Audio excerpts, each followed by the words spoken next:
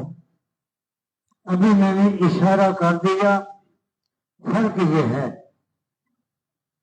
کہ سند کے پر درمدار رکھا جائے تو سند کے صحیح ضعیف ہونے کا فیصلہ راویوں کے حالات کو دیکھ کر دیا جاتا ہے، راویوں کے حالات کو دیکھ کر فیصلہ کیا جاتا ہے، اور راویوں کے حالات یہ تاریخ سے لیے جاتے ہیں۔ یہ کہاں سے لیے جاتے ہیں؟ کہاں سے؟ تاریخ سے لیے جاتے ہیں۔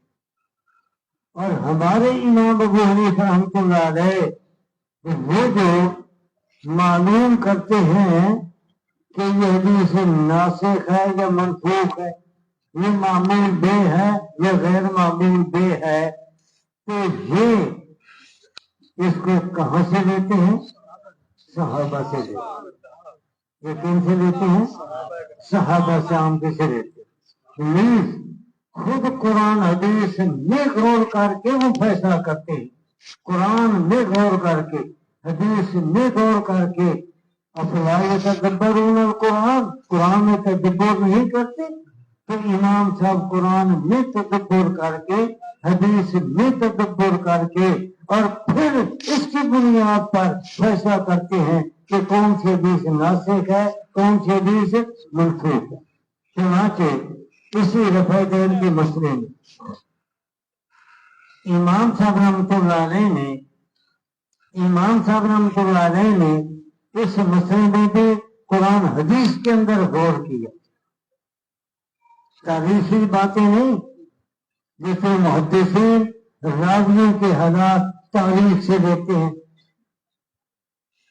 اور تاریخ کیسے لکھی جاتی ہے یہ ایک الگ موضوع ہے۔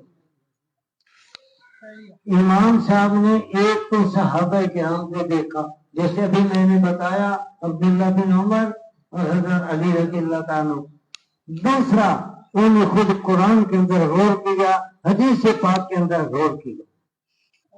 یہ ہے کہ قرآن کریم میں اللہ تعالیٰ نے حکم دیا قوموا للہ قانتین، ایسا کہ نہیں کہ نماز پڑھو سکون کے ساتھ۔ قرآن میں حکم ہے کہ نماز پڑھو سکون کے ساتھ، نماز کے اندر زیادہ حرکت نہ ہاتھ کی ہو نہ پاؤں کی ہو، یہ زیادہ حرکت نہ ہو۔ جب حرکت ہوگی سکون رہے گا، سکون تو ختم ہو گیا۔ اب کوئی ہاتھ بار جیسے کھرچ رہا ہے، کوئی بدن کو کھرچ رہا ہے، کوئی کان کی میل نکال رہا ہے، کوئی ناک کے کیڑے نکال رہا ہے، سکون کہاں گا؟ تو نماز پڑھو سکون کے ساتھ۔ اور ایک حدیث پاک کے اندر ہے کہ نبی کریم صلی اللہ علیہ وسلم مسجد میں تشریف لائے، صحابہ کرام نماز پڑھ رہے تھے، اپنی اپنی جیسے سنت نفل پڑھتے ہیں، وہ اپنی اپنی نماز پڑھ رہے ہیں۔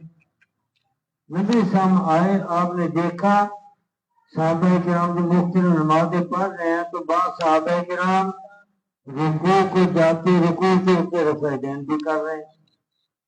جب آپ نے یہ دیکھا تو آپ نے اس پر ایک سخت جملہ ارشاد فرمایا، مالی اراکم رافعی ایدیکم، کیا وجہ ہے کہ میں تمہیں دیکھ رہا ہوں کہ تم نماز میں رفع یدین کر رہے ہو، نماز میں ہاتھ اٹھا رہے ہو، کأنہا اذناب خیل شمس، اس طرح ہاتھ اٹھا رہے ہو جیسے سرکش گھوڑوں کی دم۔ یہ ناراضگی کا کلمہ ہے، یہ ناراضگی کا کلمہ ہے۔ اس طرح ہاتھ اٹھا رہے جیسے سرکش گھوڑوں کی دم، اور آگے فرمایا اس کو فی الصلاۃ، نماز میں سکون کرو۔ معلوم ہوا کہ رفع دین یہ نماز کے سکون کے خلاف ہے، نماز کے سکون کے خلاف ہے۔ تو امام صاحب نے قرآن کے اندر بھی غور کیا، حدیث کے اندر بھی غور کیا، تو پتہ چلا کہ رفع دین نماز کے سکون کے خلاف ہے، اور حکم کیا ہے نماز میں؟ سکون کا۔ یہ قرآن حدیث سے بھی یہ معلوم ہو۔ نماز کے اندر جو دیگر تبدیلیاں آئیں، ان تبدیلیوں کو بھی امام صاحب نے دیکھا، تو ان تبدیلیوں میں تبدیلی ہے حرکت سے سکون کی طرف۔ نماز کے اندر جو تبدیلیاں آئی ہیں وہ سکون سے حرکت کی طرف نہیں، بلکہ حرکت سے سکون کی طرف۔ مکہ مکرمہ میں الیک سلیک ہوتی تھی، یہ زبان کی حرکت، بعد میں الیک سلیک ختم کیا گیا، یہ سکون۔ مکہ مکرمہ میں نماز کے اندر دنیا جائز تھی، آپ چلنے سے نماز نہیں ٹوٹتی تھی، لیکن بعد میں نماز کے اندر چلنے سے منع کر دیا گیا۔ تو چلنا حرکت، نہ چلنا سکون، نہ چلنا سکون۔ اسی طریقے سے پہلے نماز کے اندر اوپر دیکھنا، نیچے دیکھنا، دائیں دیکھنا، بائیں دیکھنا، سامنے دیکھنا، پیچھے دیکھنا، ایک ادھر ادھر دیکھنا جائز تھا، یہ حرکت۔ بعد میں صرف یہ ہے آپ نے ادب بتایا، نماز میں ادب یہ ہے کہ جب آدمی کھڑا ہو اس کی نظر کہاں ہو؟ سجدے والی جگہ، رکوع میں جائے پاؤں کی طرف، سجدے میں جائے اپنی ناک کی طرف۔ تو یہ عدام بتائے گئے، حرکت سے روک دیا گیا، اور پہلے ادھر ادھر دیکھنا جائز تھا، لیکن اب نظر جما کر ایک ہی جگہ یہ نماز پڑھے اور نظر ادھر ادھر گھمانا یہ جائز نہیں۔ تو حرکت سے سکون کی طرف۔ اگر یہ بات سمجھ آ گئی ہے تو پھر یہ بھی سمجھ آ جانا چاہیے کہ یہ حرکت ہے اور اس کے بغیر نماز پڑھنا یہ سکون، یہ سکون۔ سجدے میں رفع دین، رکوع سے پہلے سجدے سے پہلے، سجدے کے بعد وہ حرکت، اور یہ سجدے سے پہلے سجدے کے بعد رفع دین نہ کرنا سکون۔ تو جیسے یہاں سکون ہے اسی طرح رکوع سے پہلے رکوع کے بعد کرنا یہ بھی حرکت ہے، اس لیے نبی شاہ نے فرمایا تھا اس کو بھی حصہ نماز میں سکون کرو۔ تو پتہ چلا نماز کے اندر تبدیلیاں ہوئی ہیں حرکت سے سکون کی طرف، حتیٰ کہ رفع دین کے اندر جو تبدیلی آئی سجدے والے رفع دین میں تو حرکت سے سکون کی طرف۔ تو اسی طریقے سے رکوع میں بھی جب رفع دین کرنے کی حدیثیں بھی ہیں، رفع دین کے ترک کی حدیثیں بھی ہیں، تو اس سے پتہ چلا کہ یہاں پر بھی تبدیلی حرکت سے سکون کی طرف، حرکت سے سکون کی طرف۔ ایک صاحب کہنے لگے کہ اچھا جی پھر آپ لوگ رفع دین عید کی نماز میں کیوں کرتے ہیں؟ وہاں سکون کی ضرورت نہیں ہے، وطر میں آپ رفع دین کیوں کرتے ہیں؟ میں نے کہا کہ اس کا جواب بھی ہمارے امام صاحب نے اور ہمارے ائمہ نے دیا ہے اور قرآن سے دیا۔ قرآن کریم میں ہے اقیم الصلاۃ لذکری، نماز کو قائم کرو میرے ذکر کے لیے، نماز کو قائم کرو میرے ذکر کے لیے۔ تو نماز کا جو اصل مقصد ہے وہ ہے اللہ کا ذکر، اقیم الصلاۃ لذکری۔ رفع دین دو طرح کا ہے، ایک رفع دین وہ جو ذکر کے ساتھ ہے، اور ایک رفع دین وہ ہے جو ذکر کے بغیر۔ آپ نماز عید آپ نے بھی پڑھی، عید الفطر، اگر آپ کو طریقہ یاد ہے تو امام نے اللہ اکبر کہا، شروع میں آپ اب بھی نماز میں ہاتھ اٹھاتے ہیں، زبان سے کیا کہتے ہیں؟ اللہ اکبر۔ اس رفع دین کا ذکر ہے یا نہیں؟ کون سا ذکر؟ اللہ اکبر۔ نماز عید اس میں آپ نے ثنا پڑھ لی، ثنا کے بعد پھر کتنی تکبیریں کہیں؟ تین۔ نام یہی ہے تکبیریں، تین تکبیریں۔ تو آپ نے کہا اللہ اکبر، اللہ اکبر، اللہ اکبر۔ رفع دین بھی ہے ساتھ ذکر بھی ہے۔ پھر اسی طریقے سے دوسری رکعت میں امام نے قرات کر لی، تو قرات کے بعد رکوع کی طرف جانے سے پہلے آپ نے پھر کہا اللہ اکبر، اللہ اکبر، اللہ اکبر۔ رفع دین بھی ہے اور ساتھ ذکر بھی ہے۔ اچھا وطر میں جب آپ نے تیسری رکعت میں آپ نے سورت پڑھ لی تو اس کے بعد پھر آپ رفع دین بھی کرتے ہیں اور زبان سے کیا کہتے ہیں؟ اللہ اکبر۔ تو یہ جو رفع دین کیے جاتے ہیں یہ سارے کے سارے ایسے رفع دین ہیں جن کے اندر ذکر ہے۔ اب رکوع سے پہلے